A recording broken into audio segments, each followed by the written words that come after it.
Et salut la communauté, c'est Wakiyu pour des Waki News. Alors aujourd'hui du coup on se retrouve avec un nouvel event, du moins un nouveau type d'event dont on va discuter un petit peu. Donc on a un voyage interplanétaire avec pas mal de nouvelles au final. Donc du coup on va avoir des quêtes bien évidemment comme d'habitude, hein, toujours pareil. On va donc avoir les quêtes de connexion, ce sera un event sur 7 jours qui vont nous permettre de donner l'énergie robotique dont on va reparler bien après. Ensuite, on va avoir accomplir des missions sur la carte spéciale. Donc ça, c'est comme d'hab, hein. En gros, c'est hop, c'est une carte comme ça. Ici, vous savez les missions à faire. Moi, je les ai déjà faites personnellement. Hop. Ensuite, du coup, on va avoir les mises à jour de l'IA. C'était les niveaux VIP que j'ai déjà collectés. Ensuite, on va avoir dépensé de l'énergie jusqu'à 18 000. Les paliers sont pas ouf, mais il va falloir. Les récompenses sont compliquées. C'est un event qui va être très compliqué. Il va falloir avoir pas mal de contests à moins que quelqu'un puisse nous sortir l'info magique exacte. Mais pour le moment, on l'a pas. Donc il va falloir faire des tests. Donc ici, on va déjà récupérer ceci. Ensuite, du coup, on va avoir acheté les émeraudes jusqu'à 90 000 émeraudes pour un cashback de x4 sur un event x4. C'est plus rentable. Donc bref, on en a déjà parlé. En plus, maintenant, il y a des x5. Donc ce sera aucune raison de venir acheter ces émeraudes sur cet event étant donné qu'il n'y a pas un nombre de quêtes à clean. Ensuite on va avoir du coup la dépense d'émeraudes jusqu'à 120 000 émeraudes du coup. Les paliers sont effectivement pas rentables et je pense que pour les grandes grosses récompenses comme on va pouvoir le voir juste après, il va falloir investir, hein, il n'y aura pas le choix bien évidemment, ils vont pas nous filer des totems comme ça. Ensuite, du coup, on a ouvrir des coffres de l'outre-terre jusqu'à 250. C'est une sacrée douille, ça fait très mal. Et ensuite, du coup, on va avoir les défaites du boss, du vieil adversaire, justement, jusqu'au level 200. Enfin, je sais plus exactement. Mais en bref, on va regarder les récompenses. Donc, on a les cristaux ici au choix pour le 130, qui est très facile, comme on va pouvoir le voir ensemble. Ensuite, on a une bouteille d'énergie pour le 140, qui est tout aussi facile. Le 150, je vais pouvoir déjà vous donner la solution, mais on va pas aller plus loin aujourd'hui parce que malheureusement j'ai mes comptes test, il faut savoir que j'ai pas de ressources dessus. Donc je peux pas me permettre de faire n'importe quoi non plus et j'ai pas envie de vous faire n'importe quoi. Alors donc déjà à savoir une chose, hop, c'est qu'il y a une team déjà bien particulière pour pouvoir battre ce boss. Ça va être celle-ci, hop, donc Jorgen, Pépi avec Théa, Biscuit bien évidemment sur Pépi, on va avoir Fafnir aussi, on va mettre Olivier en ligne arrière, et à partir de là on y va,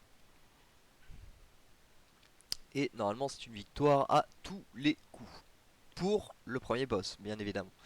Ensuite les choses se compliquent un petit peu.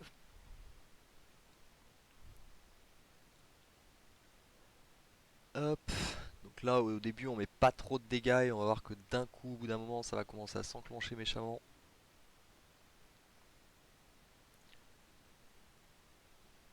Paf, paf, paf, paf, paf. Et hop, au revoir tout le monde. Alors ensuite pour le 140, parce que pour le moment en fait ouais je suis un peu bête parce que j'ai directement foncé sur le boss sans vous expliquer. Donc en fait ici en gros ce qui vous explique c'est que, mais il faut de toute façon faire le premier boss, je suis bête. Pour avoir accès à ça, il faut battre le premier boss. Donc bref, on vous explique qu'ici en gros vous pouvez acheter, vous allez pouvoir gagner des Cosmic Power, donc Cosmic Power qui va se gagner ici par loot de 5 du coup sur 300 maximum, et que si on gagne ou qu'on perd un combat, nos buffs seront annulés. Donc il faudra qu'on reparte à 0 sur notre Cosmic Power. Donc le jeu, en fait, ça va être de réussir à trouver le juste, le juste milieu en gros en termes de Cosmic Power pour pouvoir passer en fait tout simplement. Aussi bête que ça puisse paraître.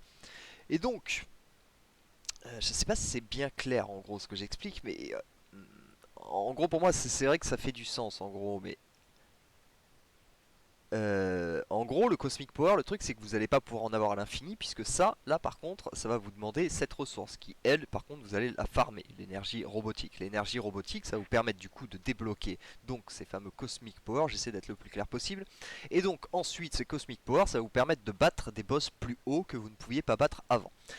Pour le 140, c'est quand même différent parce que la team va passer encore une fois, mais pas à tous les coups. Il faut savoir que sur mon serveur 38, je crois que j'ai recommencé à peu près 15 fois le combat avant que ça passe. Donc c'est du hasard tout simplement. Là par exemple ça se passe très bien parce que c'est soit il vous éclate direct, soit ça tient. Donc là par exemple le boss 140, on va réussir à le battre du premier coup, c'est plutôt beau. Mais si vous le battez pas, insistez, insistez, insistez, insistez, insistez, ça finit toujours par passer. Et ensuite, pour le moment, j'ai juste cette info, je n'en ai pas plus. C'est que pour le boss 150, il va nous falloir 20 points de tempête. Après, c'est les tests que j'ai fait. Étant donné qu'il y a une part de hasard, peut-être qu'avec 15 ça passe. Mais si avec 15 ça passe une fois sur 3, c'est quand même un petit peu compliqué. Parce qu'il faut savoir que si je vous dis que c'est 20 points de tempête, j'ai fait un test sur un compte où j'ai mis 5 points de tempête sur le 150.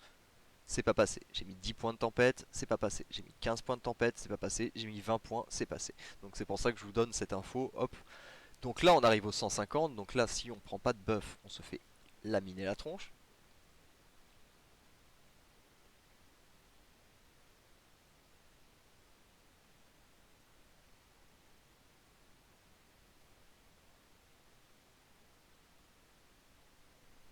Ça m'étonne parce que d'habitude il me laminait plus vite. Alors j'ai fait pas mal de tests sur le 150 mais j'en ai peut-être pas fait assez. On va voir, hein. Ça se trouve il y a même peut-être moyen de battre en fait le 150 sans points de tempête.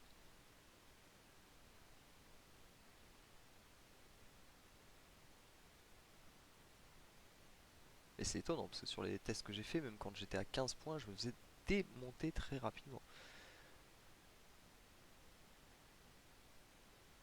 On va commencer à envoyer des vraies salves de dégâts. Est-ce que ça va suffire par contre en 2 minutes pour pouvoir... Bah écoutez, on découvre pendant les Wacky News l'information que apparemment le boss 150 est battable sans aucun buff. Alors que pour le moment j'ai fait des tests déjà sur 4 serveurs, c'est quand même incroyable. Je veux dire, je vous dis, j'ai fait un test avec 5 points, c'est pas passé. Alors qu'apparemment ça peut passer avec 0. Ensuite j'ai fait un test avec 10 points, c'est pas passé. J'ai fait un test avec 15 points, c'est pas passé. J'ai fait un test avec 0 points. J'ai fait un test avec 20 points, je veux dire, c'est passé. Et là on fait un test avec 0 points et ça passe. Donc c'est quand même assez incroyable. Donc à savoir que ça demande aucun... Vous pouvez faire 150 shoots à ce niveau-là. Ça ne coûte aucune énergie. Ce qui coûte en fait c'est de faire ceci pour pouvoir récupérer les bonus de la tempête. Et donc, bon, sur le 160, là par contre, j'imagine qu'on va quand même se faire laminer. On va quand même faire 4 ou 5 tests, hein, parce que apparemment, c'est... Ouais, non, non, là, apparemment, ça ne passe plus. Et donc là, malheureusement, il va me falloir un peu plus de temps, parce que j'ai pas pu farmer assez de ressources sur mes autres serveurs pour pouvoir faire des tests, parce que là, je sais que 25 pour le 160, c'est pas suffisant. Mais après, s'il y a un facteur aléatoire énorme en même temps, c'est quand même un petit peu compliqué de le savoir. Bon, pour le coup, déjà on sait que les deux premiers boss on peut les battre sans. Le boss 160 là malheureusement il va rester ici. Moi pour le moment je ne vais rien faire du tout. Parce que comme c'est bien expliqué, n'oubliez surtout pas ça, vous perdez vos bonus que vous gagnez ou que vous perdiez le combat. Donc c'est à dire que si là par exemple je fais ça, je crame toute mon énergie, par exemple je monte à 70 points de tempête, j'attaque le 160, je gagne ou que je perde, je tombe à zéro. Et enfin, c'est surtout je gagne, je tombe à zéro et après j'ai plus du tout de loot. Donc je peux plus cumuler de points de tempête alors qu'au final il suffisait que je crame 4 ou 5 peut-être 4 ou 5 raids pour pouvoir réussir à pour pouvoir accumuler suffisamment de power en gros. Je sais pas si c'est clair ce que j'explique parce que c'est un sacré casse-tête en fait cette vente. Mais j'espère en tout cas que c'est au plus clair en gros quoi. C'est juste dépenser pas de l'énergie comme ça pour le moment. Au bout d'un moment, je suis presque sûr en plus que l'info va fuiter ou ça va nous dire exactement qu'est-ce qu'il nous faut comme point de tempête pour chaque boss. Auquel cas, bah, si moi j'ai l'info, bien évidemment, je vous la balancerai. Pour l'instant, en tout cas, on a l'info que le 140 et le 150 et le 130, bien évidemment, sont battables sans point de tempête. Donc c'est quand même une info intéressante. À partir du 160, malheureusement, ça passe plus et il va falloir voir un petit peu ce que nous raconte, bah, moi personnellement j'ai des serveurs en test, donc ce que j'arrive à faire sur ces serveurs et les infos un petit peu, et n'hésitez pas à partager si vous avez réussi déjà à le battre, avec combien vous l'avez battu au minimum, et ainsi de suite, ou avec combien vous avez perdu comme point, au moins ça nous permettrait de faire une fourchette, et ainsi de suite. Si vous avez des comptes test, n'hésitez pas aussi à les farmer dessus pour pouvoir faire des comptes test, pour pouvoir monter le plus rapidement possible. Déjà vous savez que sur le 160, si vous avez 4 comptes par exemple, vous savez que 25, moi j'ai fait des tests, c'est pas suffisant. Donc vous avez juste à prendre 30, 35, 40, 45 avec 4 comptes et du coup vous trouverez forcément la solution. Se trouve avec 35 c'est déjà suffisant et donc du coup c'est des infos qui sont super importantes parce que justement ici il y a quand même des récompenses qui sont très intéressantes. Tac, donc ça c'est pour les 3 premiers boss. Ensuite on va avoir ici on a des cristaux rayonnants. Ici on a 50 artefacts absolus, donc c'est pas n'importe quoi puisque c'est des glyphes rouges. Ici on a des insignes. Ensuite on a encore des glyphes. Ici on a des insignes supérieurs. Après malheureusement je pense que c'est plus trop envisageable. Le 210 et ainsi de suite sans investir, hein, bien évidemment je veux dire, parce que ici Defeat the Boss 220 pour 50 coffres artefacts cosmiques, ça me paraît encore ok comme prix, hein. Je veux dire c'est pas non plus démentiel comme ressource, mais bon je pense qu'il va falloir quand même craquer déjà quelques ressources. Ensuite il va y avoir les graines éternelles, ensuite il va y avoir les particules du chaos, ensuite il va y avoir le 100 coffres de skin, pardon. Ensuite, il va y avoir un cadeau des éléments. Et comme on avait pu le voir, un cadeau des éléments dans leur valeur des choses, je crois que c'était 70 euros. Donc vous attendez pas à pouvoir l'avoir pour moins de 50 euros, en tout cas, votre cadeau du Dominion, selon moi en tout cas.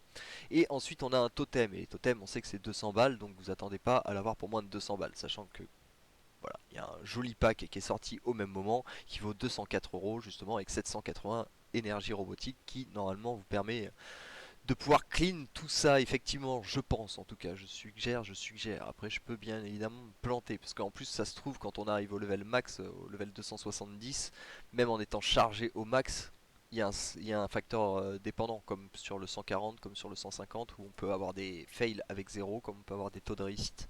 Donc du coup ça se trouve en plus de ça ici, ça se trouve vous mettez vous chargez au max, vous pouvez fail, vous rechargez au max, vous pouvez refail, vous rechargez au max, ça va enfin passer. Donc du coup pour moi c'est vraiment assez borderline étant donné qu'il y a un facteur variance sur cette composition. Voilà voilà tout simplement. Hop, et je pense qu'on a fait plus ou moins déjà une bonne grosse part du tour. Ensuite, bien évidemment, comme toujours, il y a un marchand.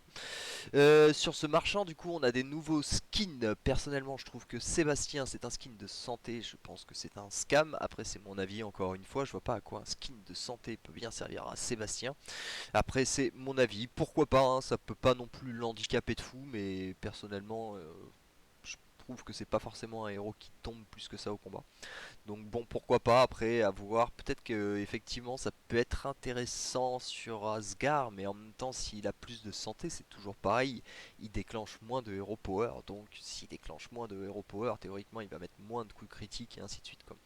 Donc du coup c'est un petit peu border. Je pense que l'armure pour Iris ça doit être canon, hein. Je pense que là tout le monde confirmera. Personnellement je la joue pas donc je pense pas, mais je pense que c'est, enfin je la joue pas donc dur de donner un avis très subjectif, mais je pense que c'est assez canon un skin d'armure pour Iris pour qu'elle craigne moins un petit peu les dégâts physiques, parce que par exemple avec Kayla on peut assez vite la shooter, avec beaucoup d'armure elle sera beaucoup plus compliquée à éliminer. Et ensuite on a Fafnir qui va trouver un skin de santé. Alors là le problème c'est que je connais pas assez Fafnir. Je suis en train de le monter sur le 74, je vais pouvoir l'utiliser, je vais pouvoir tester un petit peu comment ça marche. Et du coup, je sais pas encore si son skin santé serait un scam ou non, étant donné que c'est un fond de ligne, c'est pas forcément toujours mauvais d'avoir des PV en fond de ligne, mais après à voir, parce que en fait, c'est pas eux qui prennent les points de dégâts. En général, ils ont une autre, c'est les trois héros de devant qui prennent des points de dégâts, et les héros de l'arrière prennent quasiment pas de points de dégâts. Donc du coup, vu que Fafnir est en fond de ligne en général, il prend pas trop de points de dégâts. Donc du coup, est-ce que ça lui sert à quelque chose d'avoir vraiment un skin de santé? Je suis pas sûr, en tout cas comparé à ces deux autres skins, c'est bien évidemment. Ensuite, du coup, on va avoir donc des poupées de Julius. Donc ça, on connaît, hein, c'est des poupées un petit peu comme de toutes les variétés, comme on a pu avoir des poupées de Kara et ainsi de suite. Donc c'est clairement pas envisageable, hein, c'est clairement nul. Ensuite, on a des cœurs du chaos, du coup. Donc ça, c'est inenvisageable aussi, hein, surtout, enfin, si vous avez votre Valkyrie, du moins, hein, comme on peut le voir. Moi, je suis à 916 cœurs du chaos, donc ça ne nous sert à rien. Le grand coffre de pierres de skin à 600, c'est toujours un investissement ok. Les pierres de skin, ça je pense qu'on est tous d'accord. Les runes d'enchantement, c'est ok. Mais je trouve que c'est plus compliqué d'obtenir des skins. Donc même si évidemment c'est pas le même prix, je pense que vaut mieux quand même forcer sur les skins plutôt que sur les grandes runes d'enchantement. Après c'est mon avis bien évidemment. Les coffres d'artefacts cosmiques c'est assez canon si vous comptez monter les titans lumière et ténèbres. Forcément ce sera limite une des meilleures ressources. Les pierres de skin titan ça c'est assez nouveau. C'est assez canon aussi je trouve comme cadeau. Bon les pierres d'âme de héros je trouve pas ça foufou, et d'autant plus quand on voit le prix que ça coûte. 5000 pour un coffre. Ah bah dis donc. Avec 5000, on a 3000, 6000, 7500 pierres de skin. Je trouve que c'est bien plus rentable. Et ensuite, du coup, bien évidemment, on va trouver du loot, comme d'habitude. Hop. Pour Julius, pour le coup.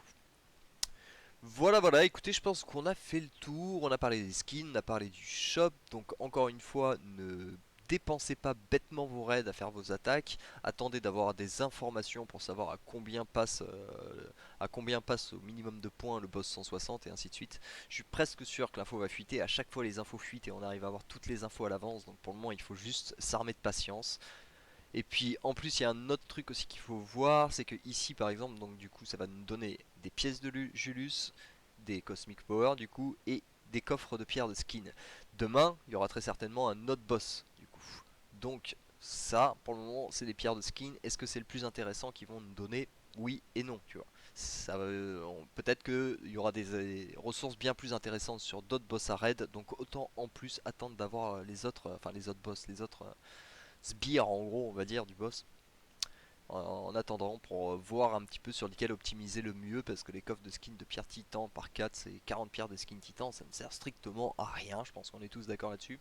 Alors évidemment, mais si on fait 100 raids ça commence à rapporter quelque chose, mais il y aura peut-être des ressources plus intéressantes après, en tout cas par rapport à ce qu'on monte. Si vous montez les titans, si vous montez les héros, si vous montez ceci ou cela, se trouve il y aura des ressources titans qui vont être bien plus intéressantes. Voilà, écoutez, je pense que ce coup-ci, on a fait le tour. Si la vidéo vous a plu, comme d'habitude, n'hésitez pas à lâcher un petit pouce et à vous abonner. Bien évidemment, lâchez un petit commentaire, c'est super important pour le référencement de la chaîne. Et on se retrouve très bientôt pour des nouvelles Wacky News. Allez, ciao ciao!